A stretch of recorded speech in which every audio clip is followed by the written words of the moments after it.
ಸಂದರ್ಭದಲ್ಲ ಇದೊಂದು ಪಾಸ್ ಮಾಡ್ಕೊಂಡಿದ್ರೆ ಮುಂಬರುವ ದಿನಗಳಲ್ಲಿ ಒಂದು ಅನುಕೂಲ ಆಗ್ತಿತ್ತೋ ಏನೋ. ಒಟ್ಟಿನಲ್ಲಿ ಅದೇನೋ ಆಗಲಿ, ಈಗ ಮಾತ್ರ ಈ ತೆಗೆದುಕೊಂಡಂಥ ನಿರ್ಣಯದಿಂದಾಗಿ ಮತ್ತೊಮ್ಮೆ ಸೋಲಾಯ್ತಪ್ಪ ಇಲ್ಲಿ ಕನ್ನಡಿಗರಿಗೆ. ಆ ನಗರ ಪಾಲಿಕೆಯಲ್ಲಿ ನಾವು ಹೌದಪ್ಪ ಇದು ಬೆಳಗಾವಿ ಮತ್ತು ಸುತ್ತಮುತ್ತಲ ಹಳ್ಳಿಗಳು ಈ ಒಂದು ಕರ್ನಾಟಕದ ಅಂಗ ಅಂತೇಳುವಲ್ಲೇ, ಅವಿಭಾಜ್ಯ ಅಂಗ ಅಂತೇಳುವಲ್ಲೇ ಹಿಂಜರಿತಾ ಇದ್ದಾವ ಅನ್ನೋದು ಇದೇನು ತೋರಿಸ್ತದಪ್ಪ ಅಂತಂದ್ರೆ, ಮೆಸೇಜ್ ಏನು ಕೊಡ್ತದಪ್ಪ ಅಂದ್ರೆ ಬೆಳಗಾವಿ ಮಹಾರಾಷ್ಟ್ರಕ್ಕೆ ಹೋಗುವಂಥದ್ದು ಅಂತೇಳಿ ಇದು ಮಾಡಿದಂಥ ಒಂದು ಪ್ರಮಾದ ಇಲ್ಲಿಯ ರಾಷ್ಟ್ರೀಕೃತ ನಮ್ಮ ಪಕ್ಷಗಳು. ಜೊತೆಗೆ ಈ ಒಂದು ಈಗ ನಿಮ್ಗೆ ಹೇಳಿದಂಗೆ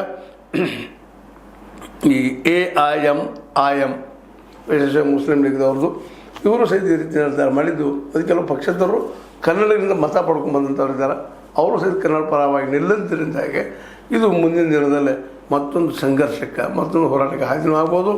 ಜೊತೆಗೆ ಸುಪ್ರೀಂ ಕೋರ್ಟ್ನಲ್ಲಿ ಇದೊಂದು ಪ್ರಮುಖವಾದಂಥ ಆಧಾರ ಆಗೋದ್ರಿಂದಾಗಿ ಈ ಬೆಳಗಾವಿ ಕುರಿತಾಗಿ ಏನು ಬೇಕಾದ ನಿರ್ಧಾರ ಯಾವುದೇ ಸಂದರ್ಭದಲ್ಲಿ ಹೊರಬರ್ಬೋದು ಅನ್ನೋಂಥ ಆತಂಕ ಮಾತ್ರ ಎಲ್ಲ ಕನ್ನಡಿಗರಲ್ಲಿ ಮೂಡಿದೆ.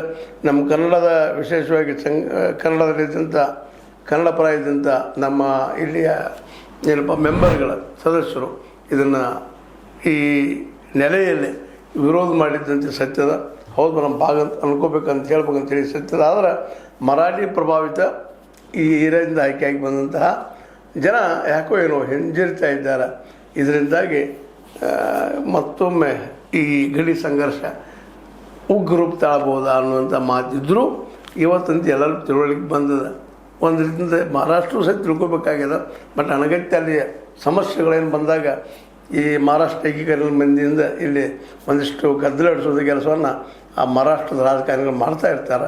ಅದು ಆಗದಂಗೆ ನೋಡುವಂಥ ಕೆಲಸ ಮುಂಬರುವ ದಿನಗಳಲ್ಲಿ ಆಗಬೇಕಾಗಿದೆ. ಇದರರ್ಥ ಇಷ್ಟ ಮತ್ತೇನಿಲ್ಲ, ಮಹಾನಗರ ಪಾಲಿಕೆಯಲ್ಲಿ ಆದಷ್ಟು ಕನ್ನಡಿಗರು ಹೆಚ್ಚು ಕನ್ನಡ ಭಾಷೆ ಮೇಲೆ ಪ್ರೀತಿ ಮಾಡುವಂಥ ಹೆಚ್ಚಿನ ಸದಸ್ಯರನ್ನು ಆಯ್ಕೆ ಮಾಡಿ ಕೊಡುವುದನ್ನು ಇದಕ್ಕೆ ಪರಿಹಾರ ಅನ್ನುವಂಥದ್ದು. ಆದರೂ ಹಿಂದಿನ ಒಂದು ದಿನಗಳನ್ನು ನೆನೆದುಕೊಂಡಾಗ ಇವತ್ತಿನ ಪರಿಸ್ಥಿತಿ ನೆನೆದುಕೊಂಡಾಗ ನಮ್ಮಲ್ಲಿ ಸ್ವಲ್ಪ ಇಂಪ್ರೂವ್ಮೆಂಟ್ ಎಲ್ಲ ಇನ್ನೂ ಆಗಲಿ ಅನ್ನುವಂಥದ್ದು ಎಲ್ಲರ ಮನಸ್ಸಿನಲ್ಲೇ. ಹೌದಪ್ಪ ಇದು ಕರ್ನಾಟಕದ ವಿಭಾಜ್ಯ ಹಂಗೆ ಅಷ್ಟೇ ಅಲ್ಲ, ಜನರಲ್ಲಿನೂ ಬರಬೇಕು ಮೂಡಬೇಕು ಮರಾಠಿಗರಲ್ಲೂ. ಇಲ್ಲಪ್ಪ ಯಾವ ಭಾಷೆ ತೆಗೆದುಕೊಂಡು ಏನು ಮಾಡೋದು, ನಮ್ಮ ಹೊಟ್ಟೆ ಹಬ್ಬ ಭಾಷೆ ಮುಖ್ಯ, ನಾವು ಚೆನ್ನಾಗಿದ್ದೀವಿ ಅನ್ನೋದು ಅವ್ರಲ್ಲಿ ಭಾವ ಬಂತಂದ್ರೆ ಅವ್ರಲ್ಲಿ ಇನ್ನಷ್ಟು ವಿಶ್ವಾಸ ತೆಗೆದುಕೊಂಡು